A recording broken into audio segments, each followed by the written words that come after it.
Proposed in 2005 and commissioned in 2010, the Keystone Pipeline is a pipe system between the US and Canada, operated by Trans-Canada Keystone Pipeline GP Ltd. The purpose of these pipelines is to deliver crude oil from Canada into the US Midwest and Texas for refining. Currently, there exist 3 pipelines.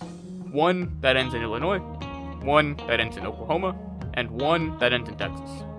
The cost of these pipelines have been great, being heavily criticized for their effects on the environment and public health, with indigenous communities especially suffering from it. These pipelines have been shown to pollute important water sources and sacred sites for indigenous groups in the US and Canada, which has been attributed to health issues in indigenous communities. It's crossing over the Maniwitoni project that we drink water off. My community currently drinks the water off the Missouri River. Despite these issues, Trans-Canada spent 17 years trying to expand operations with the Keystone XL, the 4th branch that will connect part of the Midwest and Texas, furthering their operations on indigenous lands with financial and legal support from the US government.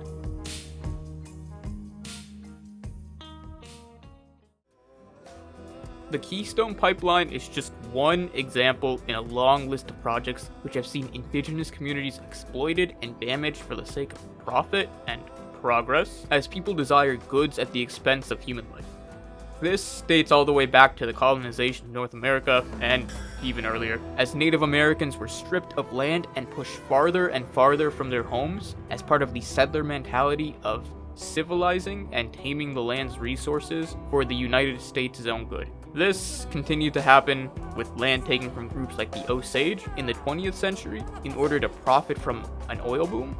The same has happened in South America involving colonization, as brutal silver mines left many indigenous and enslaved peoples dead. Also, the Spanish and Portuguese colonizers could profit massively. This extends worldwide, however, and honestly still goes on until the modern day.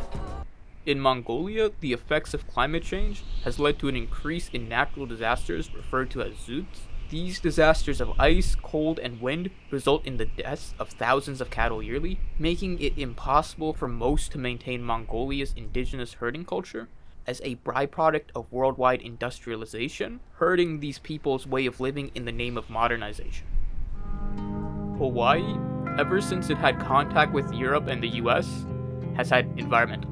Overfishing and pollution are 2 of the most prominent issues in the islands and the waters surrounding them. This has led to a decline in local fish populations, the death of coral reefs, the rise of invasive species of algae, and more issues that impact the people and animals of Hawaii. This has made it almost impossible for elders to teach their family histories and traditions to younger generations, silencing their culture and their ability to express it. These environmental issues don't just harm the land, animals, and the ecosystem, they harm culture too, making it hard for indigenous communities to continue their traditions and their traditional way of life.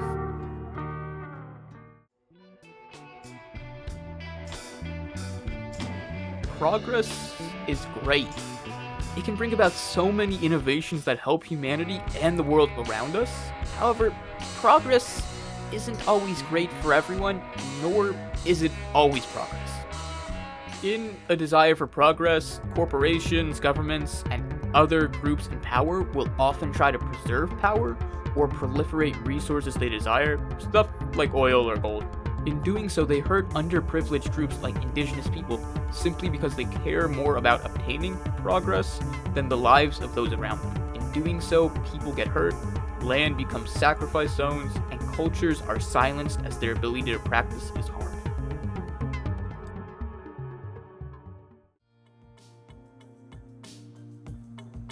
Confronting these issues is a long road that starts with acknowledging history, listening to the groups affected by historical desires for progress, and attempting to understand what they deal with as a result. In acknowledging these issues groups have faced, it allows for these issues to be addressed.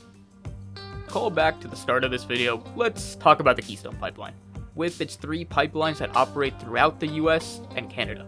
There would have been a 4th pipeline actually, the Keystone XL, which would have expanded crude oil operations in the Midwest. Originally planned in 2005, this pipeline would have continued to worsen the land around it, poisoning the water, harming cultural sites, and disturbing burial sites for indigenous communities and all other residents of the affected area.